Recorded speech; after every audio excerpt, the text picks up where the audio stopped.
مصر للإنتاج والتوزيع تقدم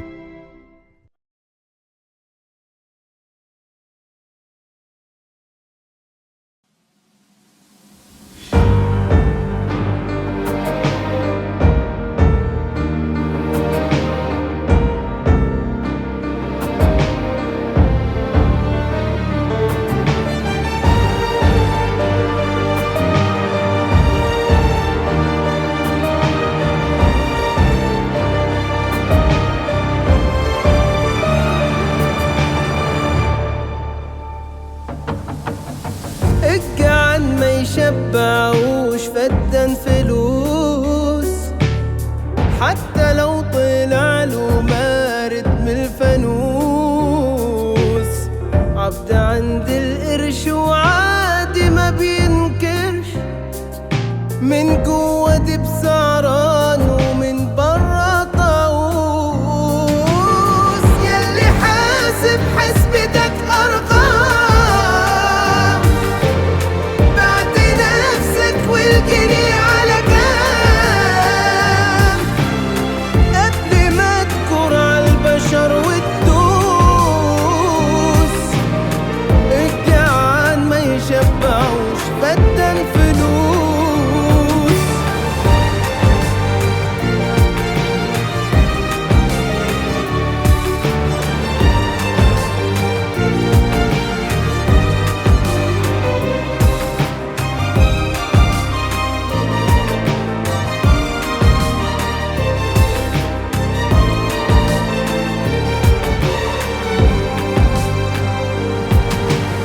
كسبوك ايه بالحرام، دول خسروك. والغنى مش باللي محطوط في البنوك.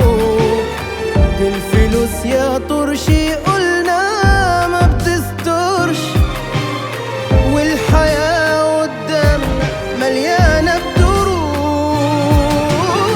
ياللي حاسب حسبتك أرقام،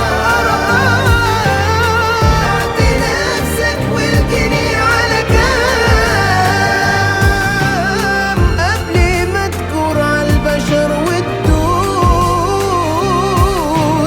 والجعان ما يشبعوش فدان فلوس.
ياه،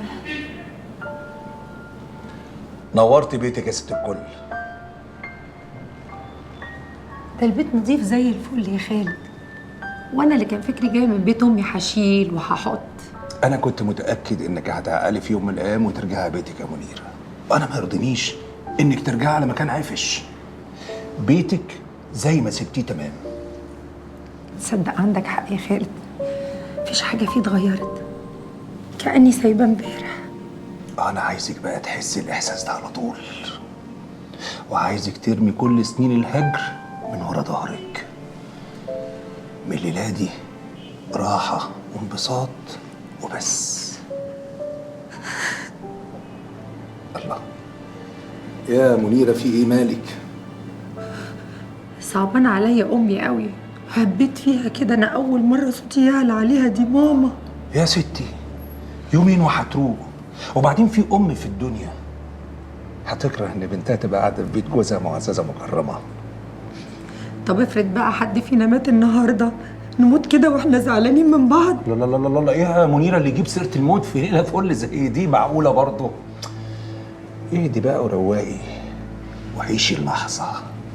عيشي اللحظه يا روح قلب خالد من جوه. يا لهوي، انت بتحبني؟ بتحبني بجد يا خالد؟ إلا بحبك. بحبك كلمة بقالها أيام وليالي تدوب فيا. عايزة تروح لك وانت بعيدة قاعدة لي عند أمك. طب أعمل إيه؟ واديني جيت اهو، وهنعيش مع بعض على طول، مش هنسيب بعض خالص. مش كده؟ مش هتسيبني خالص يا خالد؟ أكيد طبعا. وعشان عيونك الحلوة دي أنا هقعد معاكي يومين بحالهم كل أسبوع. يومين؟ طب والخمسة هقعد فيهم لوحدي كده؟ طب ده أنا حتى خايف. لا، ما هو أولا عشان العيال، ثانيا ما تخافيش، ما فاتتنيش دي. جايب لك بنت غلبانة كده هتقعد معاكي هنا، هتشيل عنك شغل البيت، تاخد بحسك، تونسك. كانت هتيجي من النهارده بس انا النهارده بقى كنسلتها، قلت عشان نبقى براحتنا كده معناش عزول. طيب عشان العيال ماشي، ما فيهاش حاجة، بس هو أنت مش قلت لي إن أنت مش طايق اللي اسمها شريفة دي؟ حد جاب سيرة شريفة دلوقتي؟ بقول لك العيال عيال يا منيرة، عيال بريئة، ده زي عيالك بالظبط. مش هم عيالي؟ أو النبي دول زي عيالي، ربنا يخليهم لك ويفرح قلبك بيهم، قادر كريم. حاضر يا أخويا، هستحمل، بس يعني ما تسيبنيش في ال5 أيام دول لوحدي. يعني لو عندك وقت يعني ومش هضايقك، تعالى طل عليا شقر وبرجع تاني، ما فيهاش حاجه يعني. ده شقر؟ ده انا هشقر وانقر. بقول لك ايه، نعم. لا بقى برد النهارده وطالبه دفا. ايوه طالبه دفا. طب ما قلتليش ليه؟ ده انا كنت ممكن اجيب لك الدفايه اللي في اوضتي عند امي. دفايه ايه؟ مفيهاش حاجه. حد يجيب دفايه وعنده نار جهنم؟ لا والله بقى اشعر، وربنا بقى اشعر، النبي بقى اشعر، والنبي حاج خالد، انت شلت الاشعر. اشعر؟ لا عيب عيب عيب عيب عيب عيب. طب خلاص خد الاشعار. انا هخش اخد دش عقبال ورقه اللحمه ما تيجي من عند المعلم عصام. اعمل ورقه لحمه بجوز الطيب كده. صحه وعافيه على بدنك يا اخويا. ينفع بس تعملي لي واحد قهوه لحسن دماغي تقيله حبتين؟ يا لهوي، ده انت تؤمر، ده انا عينيا الاتنين. بس على نار هاديه. حاضر يا اخويا. بتحبها بوش؟ بوشين. بوش طبعا. اوعي تفور. لا هقف جنبها. طيب يلا ايدك على طول.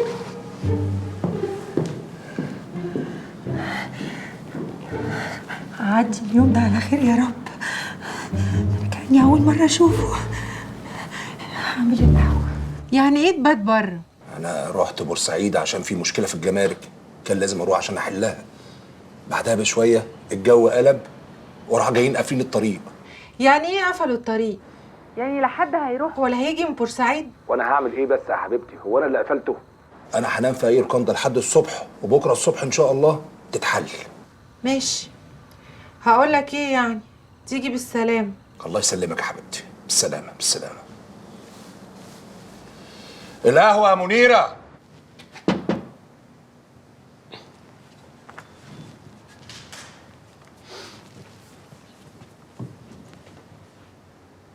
ما نمتيش ليه؟ عايزة يا يوسف. طيب اتعشيتي؟ ما تتعبش نفسك، رأيي في موضوعك زي ما هو ومش هغيره. ماما انا كنت عايز اقول لك حاجه. انت حر، انت حر. انا لا بحجر عليك ولا بحجر على حد، لكن كمان ما ينفعش ان انت تغصب عليا امثل قدام الناس اني قبلاهم، ولا اضحك في وشي اللي داسلي على طرف. قابلها انت على نفسك براحتك، انت حر، كلكم احرار، اعملوا اللي انتوا عايزينه. انا مش هينفع اروح مشوار زي ده من غيرك. خلاص بقى يا يوسف، سيبني في حالي بقى. حاضر يا ماما، حاضر. تصبح على خير. وانت من اهله.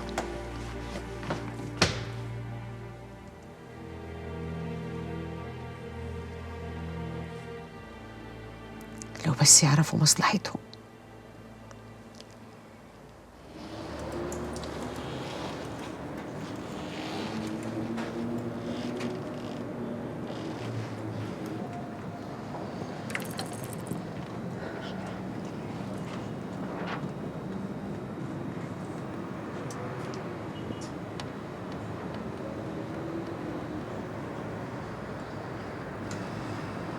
هي اتصاحبت على قديم محسن اصلا عشان تغيظني، مع انها السنه اللي فاتت لما قالت لي ابطل اصاحب شهد سمعت كلامها وما بقتش اكلم شهد.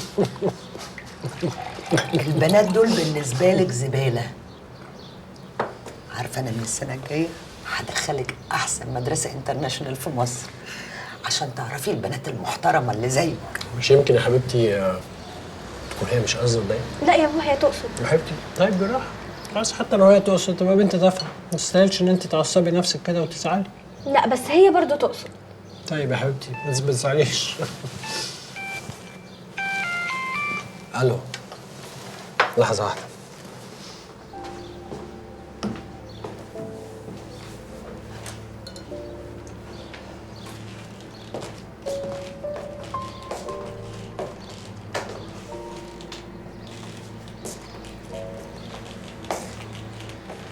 مامي هو احنا هنروح مدرسة انترناشونال فين؟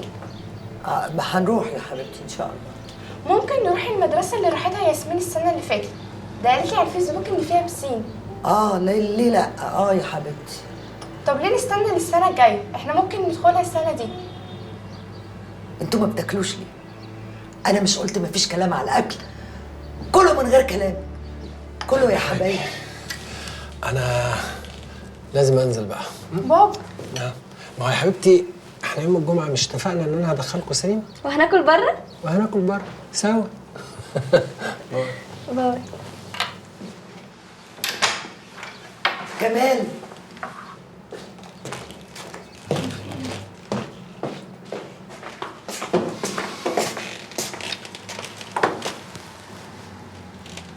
الجو برد بره، ما تخليك. خليني ازاي يعني يا وفاء؟ عادي يعني، هتخليك ازاي؟ هدومك الشتوي جوه.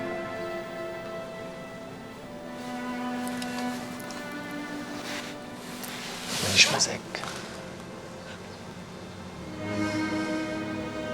هو انت لقيت العروسه ولا لسه؟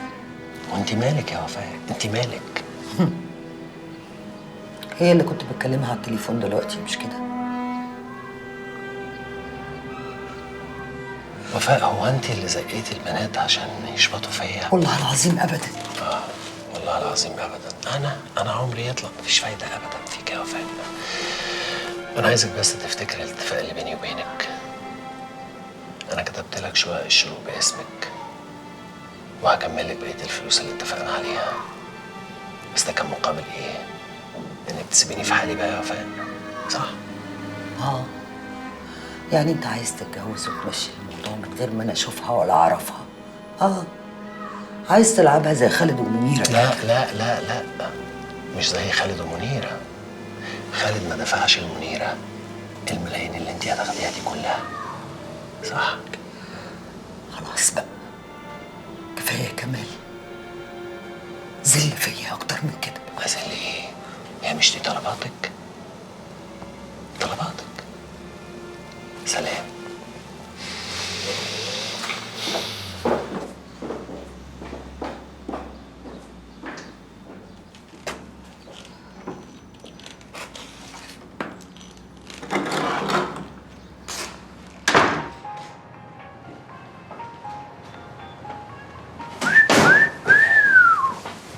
ده ايه له قيل جامد قوي ده ايه القمر ده؟ شفت حلو؟ حلو قوي. اوكي. وبعدين حبيبي انت بلؤي ومن غير لؤي طول عمرك قمر وجامد طحن وابيض ومقلوص. ايه مقلوص دي؟ والله مقلوص. عرفت لك ايه بقى؟ ايه النقله دي؟ انت هتتحولي يا حبيبتي ولا ايه؟ لا مش هتحول. امال ايه كميه الشر اللي طالعه من عينيكي دي؟ ده مش شر، دي معلومات. اذا كان معلومات اتفضلي قولي. اوكي. رانيا مالها؟ الله، انتوا مش بقيتوا اصحاب الفتره الاخيره ولا قلبتي على الوليه؟ قلبتي على الوليه؟ ما قلبتش على الوليه. امال اسمع طيب. اتفضلي. قالت لي بلسانها على كل عمليات التجميل اللي عملتها، فوق وتحت وورا وقدام، مفيش مكان الا لما عامله فيه عمليه. يا ساتر يا رب عليكي. عشان تبقى تصدقني لما اقولك. يعني الست حبتك واستريحت لك وفضفضت معاكي بكلمتين ما بيتقالوش لاي حد، تقومي تشويها في نظري كده؟ انا هفضل في كل مره اشوفها ابص على فوق وتحت وقدام وورا.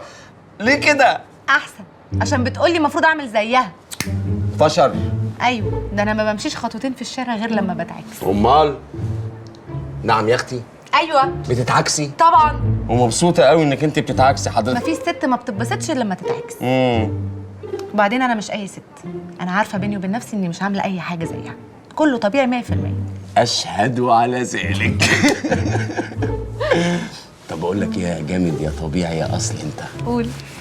ما تقومي تخشي للولاد تقول لهم يخلصوا الهومورك علشان ماما عازمانا على العشاء في البيت. اخش للولاد واقول لهم على الهومورك. على الهومورك انما الهومورك بتاعنا احنا بقى بعد ما نرجع من العشاء. احلم. لا مش هحلم، وفي هومورك وانت مقلوص برضو. ايوه يا شيرين، ده لو اسمك شيرين زي ما بتقولي. بصي بقى، انا عاده لما بتجيلي مكالمات من النوع ده بقفل السكه وبعمل بلوك للرقم. يا ريت بقى تجيبي اخر الاشتغاله دي وتقولي لي انت عايزه ايه. لما ضياء بيقول لك انه رايح السيده نفيسه بيكون جاي عندي انا، ولو كنت محتاره هو ليه مش قادر يبدا في الكتاب اللي انت اتفقتي له عليه، برضه الاجابه عندي انا. فمش هينفع في التليفون، لازم نتقابل. وطبعا مش محتاجه اقول لك ان لازم ضياء ما يعرفش اني كلمتك، وصدقيني كل اللي يهمني مصلحته زيك بالظبط. انا هبعت لك عنواني بالواتساب، ويا ريت تجيلي في اقرب وقت.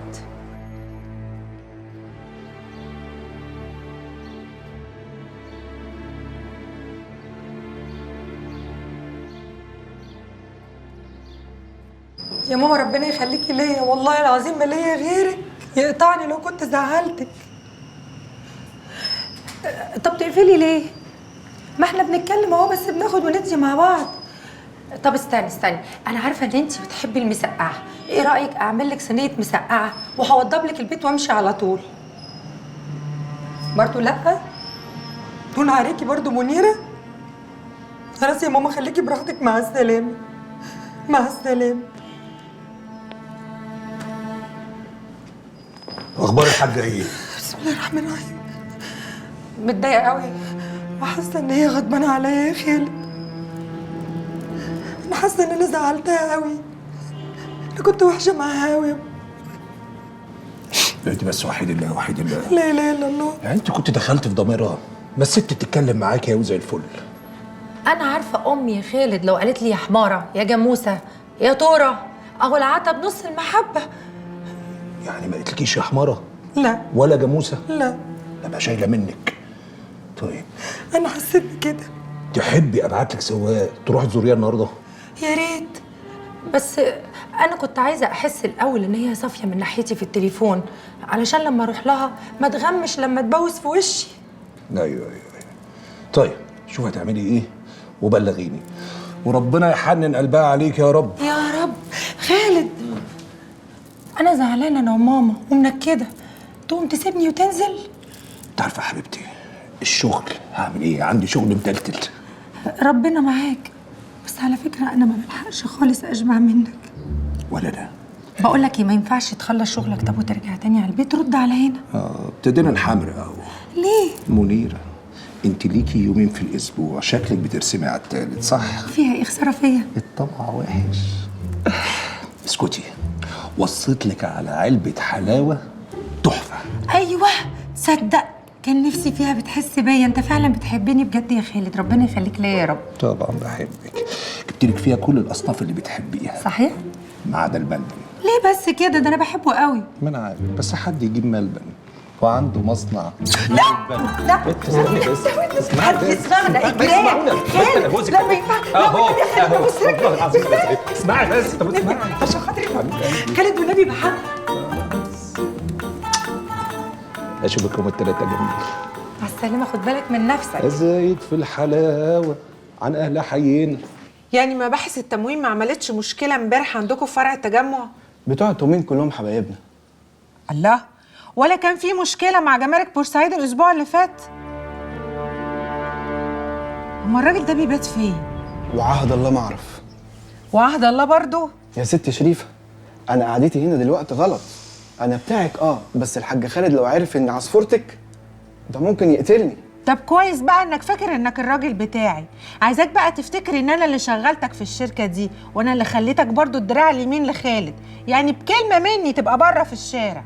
وايمانات المسلمين، انا لو اعرف اكتر من اللي بقوله لك كنت قلته. استغفر الله العظيم يا رب. طب اسمع يا خليل، لو خالد بات بره ليله واحده وما عرفتنيش هو كان بايت بره فين، انا بقى بنفسي اللي هعرفه انك كنت بتنقل كل اخبار الفتره اللي فاتت ليا. مفهوم ولا لا؟ طب اعمل ايه بس؟ طيب اعرف ازاي؟ ما اعرفش، مش شغلتي، اتصرف. كنت عاوزني احوشها ازاي؟ جوزها وهي مراته والاتنين عايزين بعض. هو يعني كان لسه جاي يتقدم لها عشان ارفضه؟ ايوه يا ماما، بس اكيد خالد نيته مش سليمه. اساليني انا، ده مش بعيد ياخدها عنده هناك ويقشطها وياخد كل اللي وراها واللي قدامها كمان. عندك حق، انا مش عايزه افترض سوء النيه ولا حاجه، بس يعني هو ما افتكرهاش ليه غير دلوقتي؟ اهو عارفه، وقلت لها قد الكلام اللي انتوا بتقولوه ده 10 مرات لحد قلبي ما وجعني، بس مفيش فايده. هعمل ايه؟ خلاص بقى، هي كبيره تصرف حالها وذنبها على جنبها. وبعدين يعني هي منيره الوحيده اللي حالها مال بعد الفلوس دي ما هبطت عليكم. ما اللي عايز يتجوز على مراته واللي عايز يناسب ناس داسوا على كرامته، واللي كلكم كده على بعضكم حالكم بقى يغم. ومال الفلوس يا حماتي ومال المشاكل؟ مش دي نعمه ربنا برضو ولا ايه؟ بس بتقسي القلب. مش مامتك كانت عندي من كام يوم؟ الله، هي طنط جاتلك؟ جاتني وقالت لي على كل حاجه. تمام. هو احنا كنا هنقول لحضرتك على موضوع الاوتيل وكده، بس يعني عمر قال نأجله شويه لحد ما نرتب امورنا مش اكتر. قول لي يا عمر، انت بتصرف كام يا حبيبي في الليله في الاوتيل بتاعكوا ده؟ ولا هتقولي بقى زي ما قلت لحماتك انا اللي بصرف يا حماتي مش انتي؟ هو في ايه يا ماما؟ هو حضرتك جايه تحاسبيني على مصاريفي ولا ايه؟ لا، انا بحاسبك على قله عقلك، على الغشاوه اللي نازله على عينيك. انا لا بكلمك على الحرمانيه ولا زوال النعمه ولا ان المبذرين اخوات الشياطين، لاني عارفه ان الكلام ده ما بيقلقش تفكيرك. بصوا في الشارع كده وانتوا ماشيين هتلاقوا 100 محتاج ينجدهم 8 ليله من اللي بتقضوهم في الاوتيل بتاعكوا ده. هو احنا اول ناس نروح نسكن في اوتيل؟ ناس كتير قوي بتعمل كده. وبعدين مين اللي قال لك يا ست الكل ان انا ما بعملش خير؟ طب اسالي تقى كده، انا طول ما انا ماشي عمال اوزع في الشوارع. وبعدين يا حماتي ده وضع مؤقت، احنا مش هنفضل عايشين في الاوتيل طول عمرنا على فكره. الوضع المؤقت ده ما كانش ينفع في بيتكم؟ طب ده حتى شقتك احلى من شقق كل اخواتك. هفهم حضرتك، انا وتقى والولاد يعني مقدمين على هجره لكندا، وهفتح شركه هناك كبيره انترناشونال، وهجيبك بقى عندي كندا يا ست الكل. هصيعك هناك في كندا يا صفصف. هصيعك؟ ايوه. في كندا؟ ايوه. هجره يا عمر؟ انت ومراتك واحفادي؟ ايه؟ عايزهم يتربوا بعيد عن عيني؟ عايزني ما اشوفكش؟ ايه؟ عامل حسابك ما ترجعش غير عشان تحضر جنازتي؟ يا ماما بعد الشر عليكي بتقولي ايه بس؟ اكيد هنيجي وحضرتك هتجيلنا. يا ماما فهميني بس، انا نفسي اخد العيال هناك يعيشوا في منطقه جميله وجناين وشجر، وبعدين ده حلم تقى من زمان وبقى حلم انا كمان. يا ماما ده كفايه ان هناك مفيش تكاتك. يعني كل الاحلام دي ما تنفعش في مصر بس عشان التكاتك. تدور على حجة تانية. أنا كنت بقول الفلوس خلت حالكوا يميل، طلعت الفلوس بتميل حالنا. أنا اللي حالي مال، أنا اللي حالي مال في ولادي، أنا اللي حالي مال في ولادي. طب اهدي بس يا ماما، اهدي والنبي عشان خاطري، اهدي. طب وهنفكر ونتكلم. اهدي يا ماما. يا حماتي حبيبتي، والنبي يا ست الكل والنبي ما تعيطي. تزعلي. ما بحبش اشوف اللولي ده وهو نازل. خلاص بقى، خلاص ست الكل، هنفكر. طيب يا ماما هنفكر. اهدي بس اهدي. كفاية سافروا، هاجروا، مش عايزة أشوف وش حد. يلا مش عايزة أشوف وش حد. في يا ماما في ايه؟ ربنا موجود، هو الأنيس وهو السند. يلا ده اللي الفلوس بتعمله، ده اللي الفلوس بتعمله، ده اللي الفلوس بتعمله.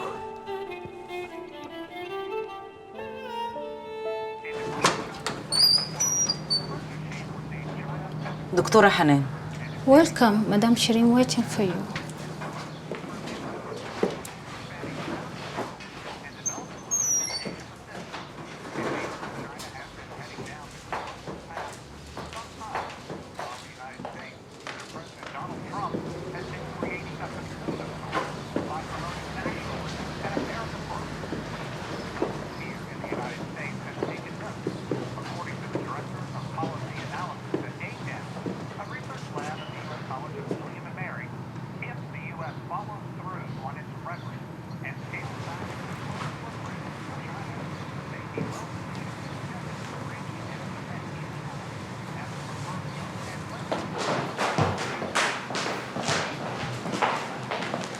أهلا.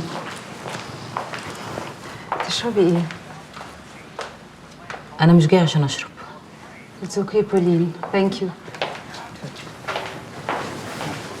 أنا كنت متأكدة إن أنتي مش هتأخري عليا. ومش عايزة أقعد أكتر من كده. في إيه؟ أنتي تعرفي ضياء منين؟ من 4 سنين، من بعد إياد ابنك الله يرحمه ما توفى بكام شهر. في الفترة دي انتي كنتي منهارة تماما وعايشة على المعديات، وضياء كمان كان تعبان قوي، بس ما كانش عايز يبين عشان ما تكونوش انتوا الاتنين هناك، بالذات ان مشكلة الجامعة كانت حاصلة قبل الحادث بشهور. فراح لدكتور نفساني من غير ما انتوا تعرفوا، والدكتور ده كان بيعمل حاجة اسمها جروب ثيرابي، ان احنا كلنا نقعد مع بعض وكل واحد يحكي حكايته، يمكن تهون عليه بلوته لما يسمع حكاية التانيين. أنا كنت في الجروب ده وشفت ضياء هناك وتعلقت بيه. اتعلقتي بيه؟ بلاش مخك يروح لبعيد، احنا هناك بنبقى عاملين زي الأطفال، مفيش طفل بيفكر في أي اعتبارات لما يحب أو يكره، وانتي غصب عنك حبيتيه. لا ما كانش حب،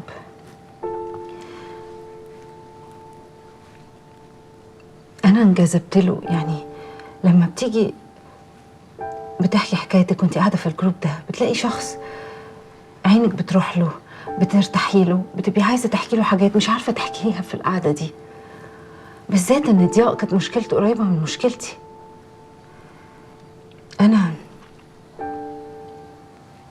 أنا كنت أم، ابني وبنتي.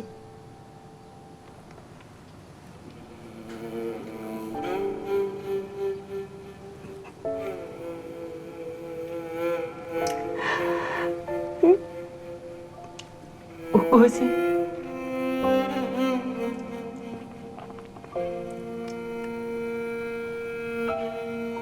ماتوا في حادثة عربية، أنا الوحيدة اللي طلعت منها، ما أعرفش اللي طلعت منها.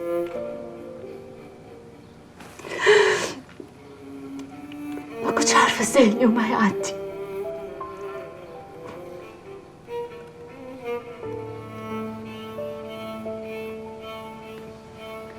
ولو هقدر أكمل لبكرة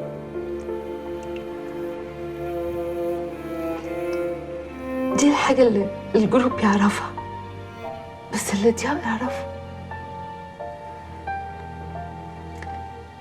إن أنا مدمنة. مش باين عليا مش كده؟ وضياء مشي معاكي في السكة دي؟ لو في ذنب ارتكبته وبندم عليه هو إن ضياء ماشي معايا في السكة دي. أنا معرفش ده ازاي حصل، مش قادرة أفتكر هو ابتدى ازاي ولا إمتى. بتهيألي هو جه يوم تعبان قوي وقال لي إن هو نفسه يجرب،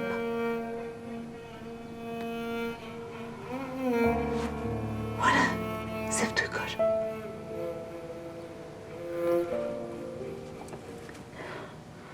يعني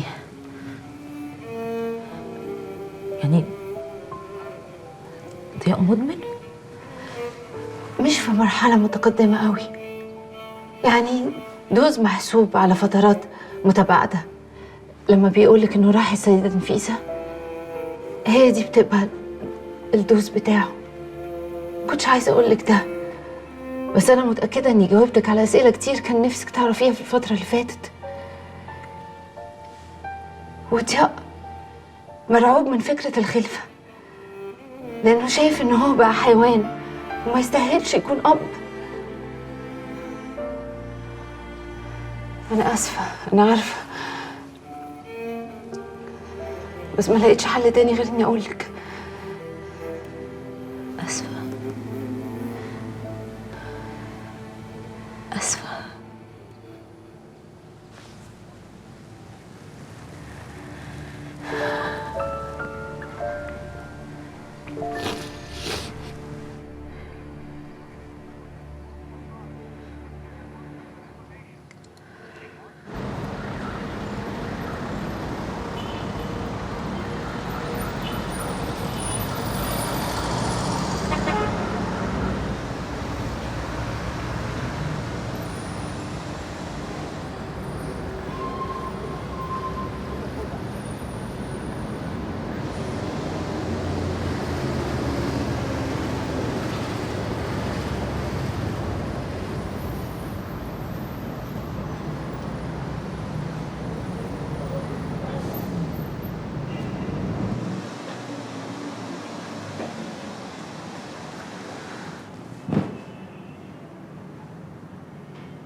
قعد يشتغل شوية وبعدين قال لي مش عارف أركز ونزل تحت.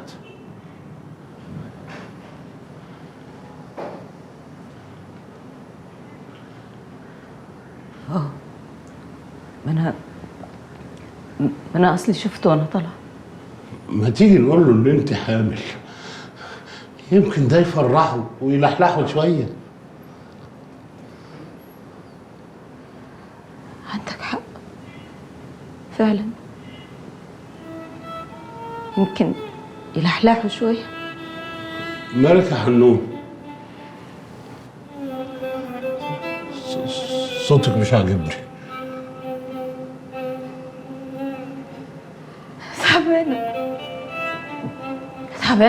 تعبانة يا عمي قوي. عشان ما بتاكليش، ما ينفعش تحامل، لازم تاكلي. انا لازم اقول له انك حامل وما بتاكلش ولازم تاكل.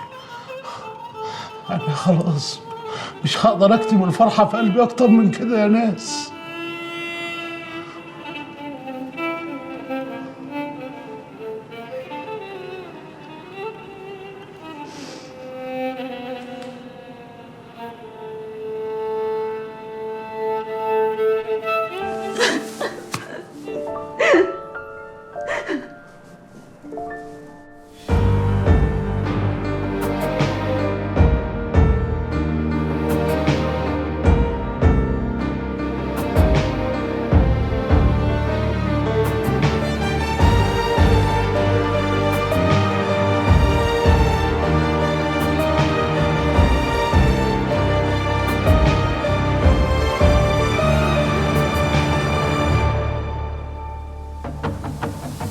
الجعان ما يشبعوش فدان فلوس، حتى لو طلع له مارد من الفانوس.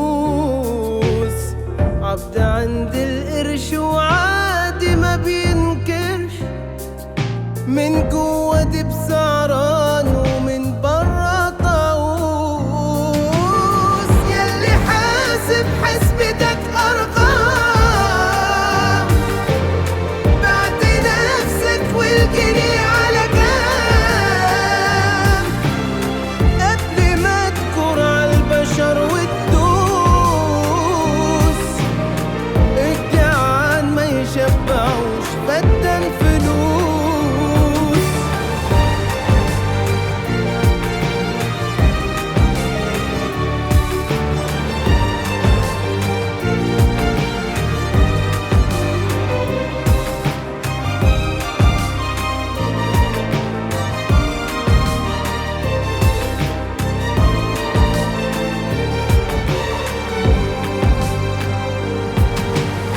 كسبوك ايه بالحرام، دول خسروك. والغنى مش باللي محطوط في البنوك، دي الفلوس يا طرشي